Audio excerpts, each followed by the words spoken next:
Hello. Welcome back to episode 4 of the Cayeluhb Podcast. I'm very excited for our episode today because for the first time I am joined by a guest. So please welcome my good friend Connor. Connor, how's it going? Hey, how's it going? It's going good. All right, great. So Connor is a freshman. He's a younger guy. He's on the cross-country team that I've talked about in previous episodes. And yeah, I think that it's going to be a very, very exciting episode this week. So starting off, let's get right into it. Question number 1 is a bit silly. It comes from our good friend Enmont, and Enmont asks, "Why do you both get rejected by women?" Do you wanna start on this one, Connor? Sure. I think the reason why I get rejected by women is my personality. I can be a little quirky and weird at some times. I think Caleb can attest to that. I don't know. I think that's probably one of the biggest reasons. Maybe my build. Really skinny. I don't know. I think that's the two ones. Because I've never really gotten into a relationship with a girl where I've been that close to someone. I've never had that close of a reaction with a girl. So yeah. So let me put this spin on what you just said, right? You said you don't think you're in a relationship because of your personality. So here's my view on that. All right. You have not found the right person to be in a relationship then if you get rejected because of your personality, because the right person will like you for your personality and will like you for who you are, right? Yeah. All right. I see that. Also, I'm pretty young too, so. Right. You have a lot of time. I'm a freshie. I'm sure you will find someone who will love you very much, which you deserve. All right. For me, let's see. I don't know. I would say I haven't necessarily been actively searching for a partner. I mean, I had a really rough patch relationship-wise from just beginning of sophomore year to the beginning of junior year. I went between 3 or 4 relationships in that span of time, and they were all very, very rough. Well, one of them wasn't so bad, but 3 of them were very, very rough, very toxic, very taxing. And I mean, my major problem, relationship-wise, actually came from someone that I wasn't even in a relationship with, and it's a very complicated subject, and it's left a sour taste in my mouth, honestly, about dating in high school in general, and just about I don't know. The other thing is yeah, I mean, it's natural that I want a partner, right? Because I'm in high school, my hormones are flourishing. I've been alone in my house for the last year, so it makes sense that I would want a partner. But the other thing is if I get one now, what's the point, right? Because 6 months from now, I'm not going to be here. I'm going to not be in town. And long distances, if you can do long distance, kudos to you, because I know I can't do it. It would be too much for me. I feel in the movies when they do long distance and it works, they just make it look so easy, but it's definitely not. It is. I mean, I think the difficulty with long distance is I would find it so difficult to be in a relationship with someone that I couldn't see face to face.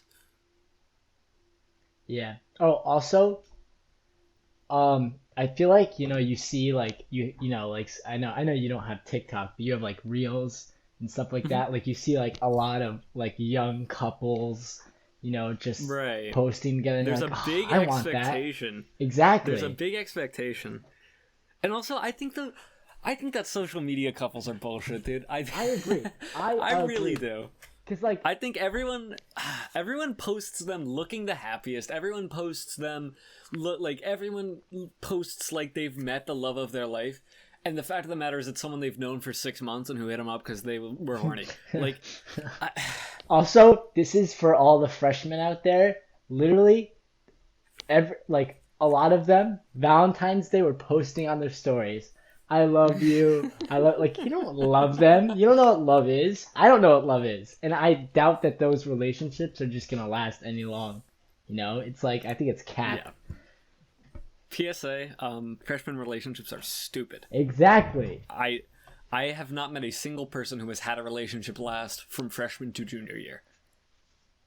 They are the dumbest thing. Like, I get it, and you're sorting through things, and I get it. We're just horny. But it's not the person you're going to marry. It is not the person you're going to marry. And if it is, you are not going to be happy for the rest of your life. I mean, that's a generalization. There might be someone out there who got lucky and met someone who really loves them for who they are. But, I mean, I don't know. I feel like there's like a 99 or greater % chance that you're just boxing yourself in. Yeah, it's pretty stupid.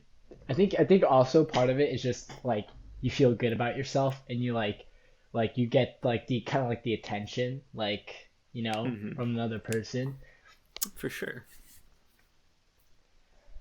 There's definitely an initial rush to when you get into a relationship. And it's like a bit, it's like you get high, right? It's like getting drunk or getting high. There's just like a massive rush of dopamine. I say that a lot. I've noticed that I talk about dopamine flows a lot in the podcast, but I mean, it's true. It's scientific. And like, I don't know. I just feel like in the first month that you're with someone, everything is awesome and everything is great and you're in love with them and they're in love with you and it's awesome. And then like after that initial honeymoon phase wears off, right? Like it just, I don't know. I mean, I don't know too much about this because, like I said, I haven't had any, like, I think I've gotten close. I definitely think I've gotten close, like, over Snapchat with, like, I don't know, a girl maybe, just, like, one.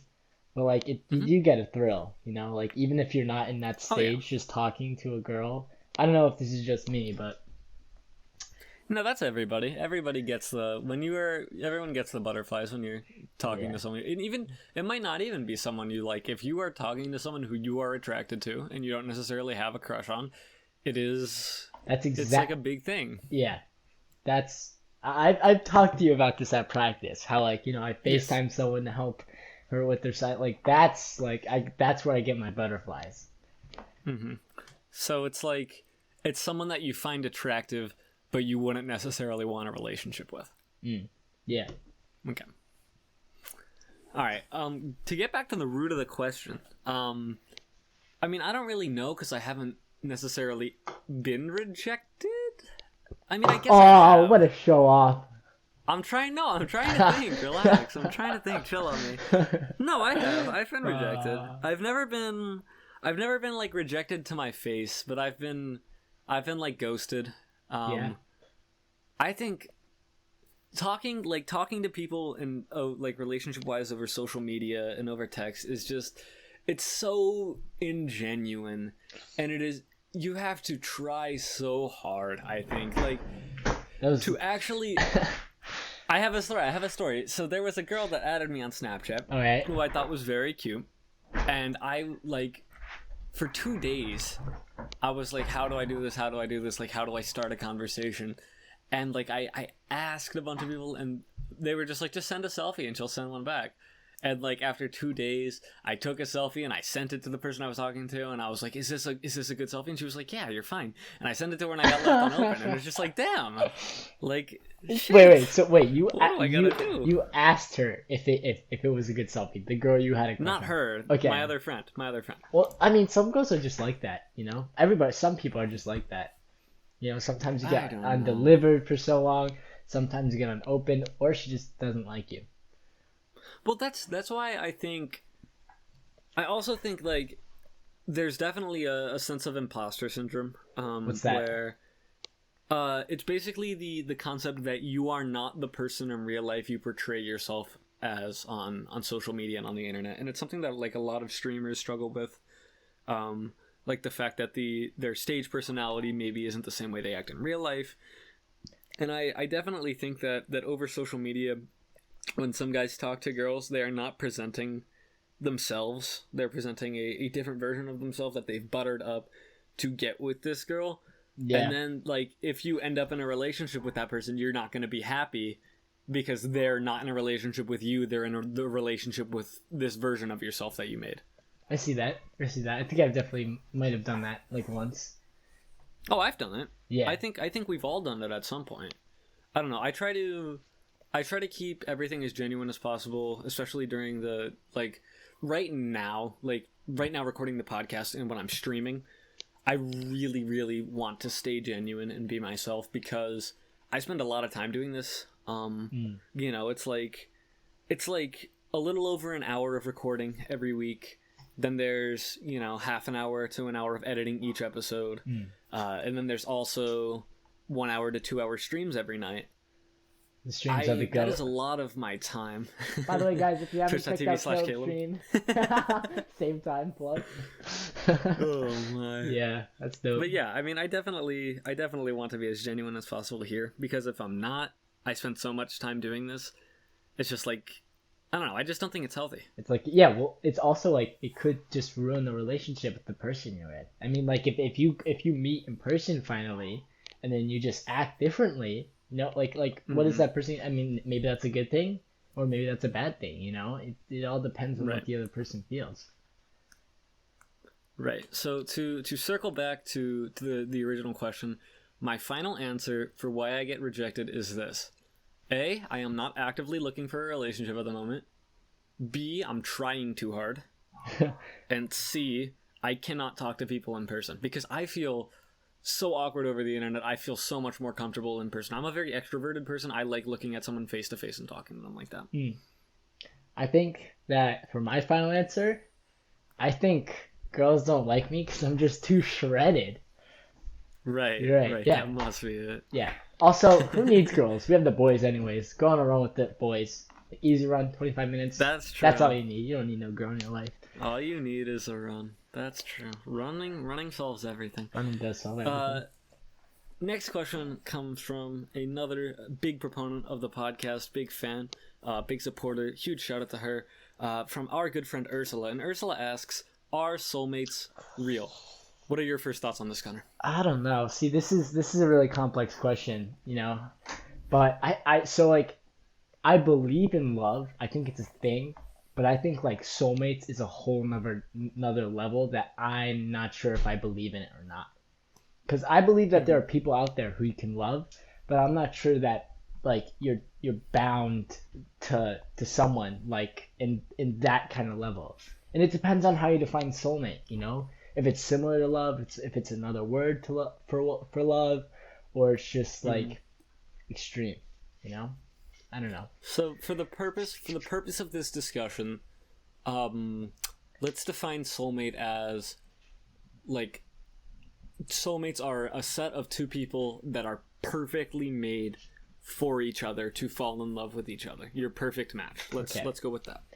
You know, I think I might change my answer. I think that there are multiple soulmates. I mean, I don't know. I think they are.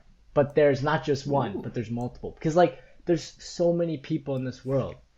Like, you think that there's only one person out there for you. I think that there's many people out there, and you just don't know it. It's an interesting perspective. Here's the way I'm going to look at it. I'm going to go from the opposite side of the table, and I'm going to say that there are no such things as soulmates. No such thing? And here's exactly why I will tell you that. No matter what person it is, especially in today's day and age when our attention spans are lower than they've ever been, when we're short with everybody, there is always going to be something about a person that irritates you. Right? Oh, okay, I see. I would say it happens with everybody. And if you're saying, like we said, that a soulmate is a perfect match, I would argue that if it's perfect as no flaws, you would not get annoyed. And I do not think in the present day, or ever for that matter, there has been someone that has existed without annoying another person. Oh, now I'm all over the place. I think at some point everyone has been annoyed by everyone they know. Yeah. Right? I can tell you right now, everyone on our team, including you, has annoyed me in some way or form this season. See now I don't know what to think, because like you're right, like that's true. I don't know. I think I'm just too immature for this question. Yeah, I think I kind of agree with you now, because like you're right. Nobody is perfect. Everybody has flaws. You know, not everybody has like that perfect amount of energy for each other. Right. Yeah. So I'm going to introduce a thought that I've been crafting for a while, and this might be very controversial in some circles, but I think that the idea of a one true love is silly, and I think that anyone can fall in love with another person. Anyone can fall in love with anyone if the right circumstances are met. Okay. I have to disagree. Okay. Finish your thought. I've been thinking about this a lot. So, for my defense, I'm going to go right to pop culture, and I'm going to look at this, right? How many shows or story arcs have you seen where you have a main character and someone who he just absolutely hates and doesn't like, and then they go through something together, and by the end they're best friends? Seen a good amount. Right. It's a very, very common story arc. And why the story arc is so common is because it's a real life phenomena. If you were locked in a room with someone for 48 hours and you were given all the things you had to survive, like you have perfect living conditions, but the only form of entertainment you have is that other person, by the end of the time you get out there, as long as the two people are, sane and not going to take advantage of the other person or whatever, no matter what the other person's views are, you're going to come out of that room and you're going to view them as a friend because you just spent 48 hours being each other's only source of entertainment, only source of validation of existence. All right. So are you coming at this at a standpoint does this have love involved, or is this just friends? Yes. Right? Yes. Absolutely has love involved. I think anyone. So actually, hang on. You bring up because I want to rephrase my earlier thing when I said anyone can fall in love with anyone, because a straight man cannot fall in love with another straight man. Yeah. They can love each other, but they cannot fall in love with each other, because in order to fall in love with each other, there needs to be an attraction there. Okay. So. Right? So I can say I love you, but I'm not in love with you. Oh my god, thank you so much. Right? Yeah. Okay. So I think that anyone can get to like another person, like you said, even if they're stuck. I think that I don't agree with the love part about it, because love's taking it to a whole nother level. You have that's a different connection. That's more of an extreme connection.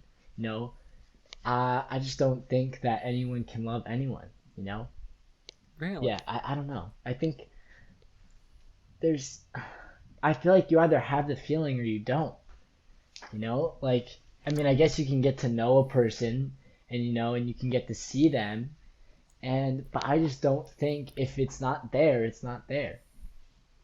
I disagree with that, because when you get into a relationship with a person, you are not in love with them in the beginning, right?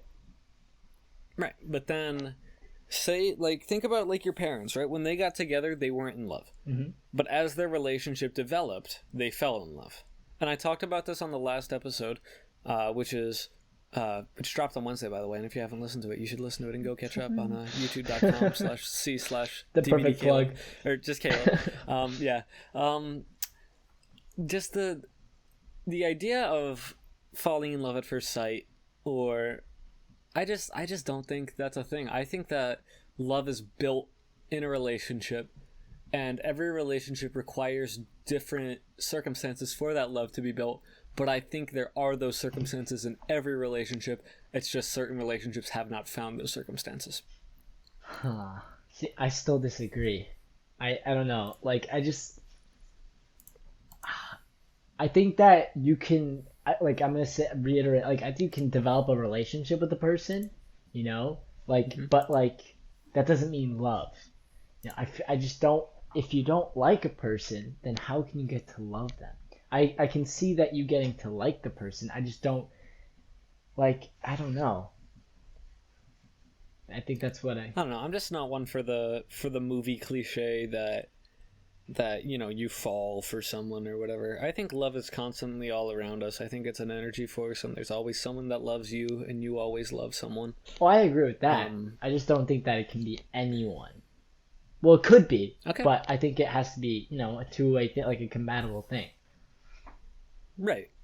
Okay, that's fair. Yeah. All right. That's a tough one. All right. Moving on to something a bit lighter. This question comes from my good friend Sal, who has also asked questions in the past. And Sal asks, "What is an extremely underrated sport that is not running?" And it's a good thing you specified, because I guarantee you both of us would have said running. Definitely would have. It is an underrated sport. Oh, it definitely is. Kev, you want to go first? Sure. I don't know. I think that there are a few perspectives you can look at sports. You can look at, like, the technique of a sport. Like, if you're looking at technique, I would say underrated in terms of technique is golf. Yeah. Like, you have to have so much freaking technique to be good at golf. Yeah. Holy shit. Yeah. Whew. You can go ahead. I agree with that. Like, it's like when you slice a ball, it's really it's when, like, you hit it off, like, it goes in a completely different direction. It's really hard because, like, the smallest tweak in your form that isn't right can just massively screw everything up. Like, it has to be perfect. Mm-hmm. Hands can't be too tight or too loose. It should be able to pull out of your hand. Your knees have to be bent to a perfect position, back straight, kind of like you're sticking your ass out. Twerk, twerk. Okay. All right. Okay. But I agree with that. I think tennis is one. Tennis is definitely, because, like, you gotta have, like, you're just running back and forth to another side, like, especially the pros, who are just constantly, like, you definitely have to have some good upper body strength to swing that racket and hit that ball. Especially in, like, pro matches are 3 sets of 6 games. That's 18 games of tennis. Yeah, that's a lot. And they're so fast paced. Mm-hmm. Like, yeah. Tennis is definitely underrated. By the way, I wanna shout out my golfers that I know listen to the podcast. So I do think, if I recall correctly, Sal, you do golf, so shout out to you. And then shout out to my boy Miguel, who I know is listening and who I know is actually a very good golfer. So shout out to you. And then another sport that Miguel does that is underrated, and that our good friend Alex does, swimming. True. Because you can't breathe. I can't say running. I'm gonna do the water equivalent of running. Swimming. Yeah, because, like, I don't know, it's like you're not really breathing. I mean, you get to pick your head up for, like, what? Like, what is it? It's like you go down and then you go to the side, I think. Is that how it works? So it depends on what stroke. If you're doing the front stroke, which is, I think actually the correct term is the freestyle. Yes. If you're going down, like, when your right arm is over the top, you bring your ear to your right shoulder, and that's how you breathe. I'm, like, doing the motion with my head right now. I look really stupid. Yeah. I believe. Any swimmers, please correct me on that in the comments if I'm not correct. I wonder if Alex watches this. Hopefully he does. He definitely doesn't. He Bro, that's so sad. That's so sad. Other underrated sports. I mean, I feel like I think, especially in the United States, there are 2 sports that are very popular worldwide that we as a country just, like, don't acknowledge. And so one of them is soccer, but I guess we do acknowledge soccer, but not to the extent that it's popular in other countries. Europe is crazy. Mm-hmm. And cricket. In other countries, dude, especially in Asian countries, especially in, like, India, cricket is, like, very, very, very popular. I didn't know that. As is like polo. Polo is very popular in Venezuela. Really? Yeah, there are full cricket leagues in India. I saw highlights on my on the Sports Center like a couple of years ago, and I was like, "What?" So definitely those 2. I think from a worldwide perspective are, like, we just do not acknowledge them in the United States. Yeah, but yeah, I mean, they are like to us thinking about that, they are pretty bizarre sports. Like right, but yeah, I know. It's just, I mean, I think any sport, if you look at it from an outside perspective, is bizarre. Oh, aside from, like, maybe, like, just swimming and running. Yeah. Right. Even though I might be a little biased, so I feel like those are just, like, right, because those are just literally push your body, see how fast you can move on this, see how fast you can move in that. That's. But, like, if you try to like talk about baseball, it's like you hit a ball with a stick and then you run, but you can only stop. You have to stop running when this guy has the ball. But if he doesn't have the ball, you can keep running. And sometimes you can keep running when he has the ball. Mm. But if the ball hits you, you don't count anymore, and you have to stop running here, otherwise it doesn't count. Yeah. Like it's like very confusing to explain to an outsider. That's why I love running. It's so simple. And it doesn't cost a thing. All you need is just a decent pair of shoes. And you're good. Also, fun fact, baseball is huge in South Korea. Of course. For those of you that don't know, Connor is an extreme fanatic of Asia. Very big fan of all Asian countries. Yes, sir. Of Asian culture. So, yeah. All right. We have about anywhere from 5 to 10 minutes left. So let's move on to the last question. This question is kind of more of a more somber one, a deeper one. So I decided that we should keep the person that asked it anonymous. But this question is, why/how should someone believe in themselves when they know no one else believes in them? Well, I think the obvious is if you can't believe in yourself, then what's the point? You know, like why do anything? You know, like in order to have that confidence, that's how you get successful. That's how you. It doesn't matter what anybody else thinks around you. It's about what your mindset is. It's all about the mindset. Like if I said, if I said in the cross country season, I can't run a sub 25, like I probably wouldn't have. Like I feel like it's all, and you taught me this too a lot. It's really all about the mindset. It's what you think you can do, and it's about pushing yourself to the limit. It's about If you can't believe in yourself first, then how can you expect anyone to believe in you? Good point. Right? Why did I bring that up? So, first of all, I want to say to the person that asked this question that there are people who believe in you. You do not know that no one believes in you. There are 100% people that are out there that believe you can do it, that want you to succeed, and that have you in their hearts. All right? So, first of all, stop with the negative energy. Not healthy for you, not good for you, and there are people that care about you and want you to succeed. All right?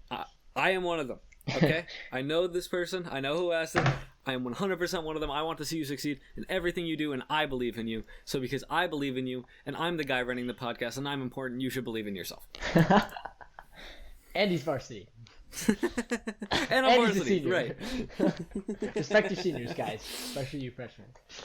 Respect your seniors. That's right. That's funny. So, I mean, I think that, first of all, why should someone believe in themselves? And I think I'm very passionate about this because I myself have had a lot of struggle with this. I've had a lot of struggle with this year too. I have in my years as a runner, I've had a lot of combating injuries. That has been a really big thing. I have never had. This season was the first actually that I started every race that was on the schedule, and I did not finish all of them. There was one race that I had to pull myself. It is the first time in my high school career that has happened that I actually got on the line and ran every race.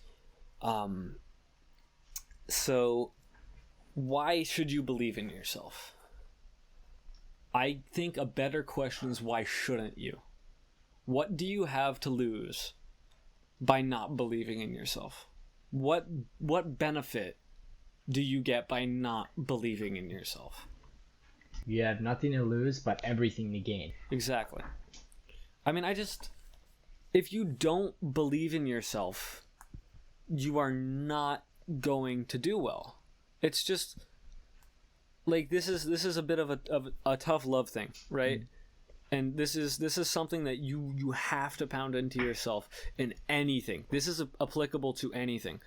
If you don't work hard and if you don't believe you can do it, if you go into something with the mindset of I cannot do this, you will not succeed. And even if you do it, you will not do it to the measure, to the lengths that you would go if you went into it and you said, I can do it. And if you go into it and you say, I can do this, and you fail, who cares? You tried. Who cares? You tried. Exactly. Get up, keep working, work harder, get out there, and do it again. Fail over and over and over again. You know what Thomas Edison said? When someone asked him about all the attempts it took him to make a light bulb, someone asked him about it taking, I think it was like 1,800 plus attempts at making the light bulb. And someone said to him, you know, how does it feel to have failed 1,875 times? And he responded, I didn't fail 1,875 times. I just figured out the wrong way to make a light bulb 1,875 times. Yeah, So, it's like if you go into something with that type of mindset, the chances are is that you're not gonna come out of it as good. You're not gonna come out of it as any better as when you started it. mhm. You know, and in that point, it's like, why point even trying if you can't believe in yourself? Because you're not gonna get good. Right. So moving on to the second part, how does someone believe in themselves? Oh. First of all, surround yourself with positive people. AKA Caleb. Well, find people that are going to support you in what you do and are going to push you to your best, to your limits. A. B. Positive self-talk, which is something that I have seen in my circle of friends, which is something that I have seen throughout high school, throughout middle school. People giving negative self-talk, you know, even to the extent of people that are depressed and they make jokes about suicide, like, oh, like, I'm gonna go kill myself. Like, it's an extreme, right? But it is a great example of, if you say that, what good are you doing yourself? That's true. You have to ask yourself, do you want to get better? You know, because when you're giving yourself negative self-talk, it does nothing but harm you. Yeah. I talked about that, I think, in the first episode a lot. So I think you did. yeah, I would go back and listen to that, because I don't want to elaborate on something that I've already talked ad nauseum on. But yeah. I mean, what do you think, Connor? How did you gain self-confidence this year? Oh, so I'm glad you asked me this because honestly, before I joined, you know, the team in the summer, I had zero confidence. You know, like I was like, I didn't do a sport. I didn't have a hobby besides playing video games. I never got out of the house, and honestly, I didn't have many friends. You know, and I just wasn't confident. I was just sad because like you know, like it felt not good. But then when I came to the team, I found something that made me want to work hard, you know, and I made friends, you know, and like now I have you. Like when we did the 2 mile, you hyped me up so much. You hyped me up and you're like, let's go, Connor, you got this, you're gonna do it. And I was like really excited. I felt good, and then I ended up doing it. You know, I ended up Kick ass. yeah, I PR'd and it was great. You ran 8 seconds faster than your goal. That was awesome. Yeah, I did. So Now we yeah, just gotta recover.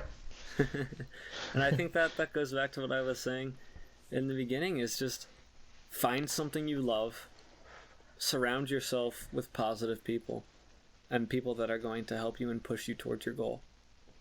And then, I mean, by that point, the only person that's going to be standing in your way is yourself. So, Yeah. I think we're good to wrap up. So for that question, just know, there is not no one that believes in you, alright? I believe in you. Connor believes in you. I believe in you. Your family believes in you. Your friends believe in you. They all want to see you succeed no matter what they say. So remember that, alright? Everyone who loves you believes in you, and there are people that love you, and I guarantee you that. Alright, guys. So Connor, you wanna outro? Well, what is the outro? What are we doing? I don't know. You go for it. All right, guys, I gotta plug my Instagram real quick. You know, I need the clout.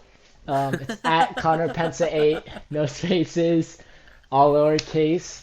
Shout out to Caleb for having me on. Caleb. Thank you. You're one of my best friends in the world, man. Oh, Um, you. and you got a nice butt. Okay, all right. Woo! Chill on me. uh, All right. Well, thank you guys for listening. This has been the Cayeluhb Podcast. Connor, I thank you for accompanying me. Connor is our first guest on this Friday episode. Next week we will have another one, and I cannot wait for that. These guest ones have proved to be, as of today, very fun. A lot more enjoyable than sitting here. Even though I like it, more enjoyable than sitting here talking to myself for half an hour. So yeah, again, like Connor said, be sure to check him out on Instagram at ConnorPensa8, CONNOR PENSA 8. Be sure to check out my Twitch, twitch.tv/Cayeluhb, CAYELUHB, and my Twitter, twitter.com/TTVCayeluhb, CAYELUHB.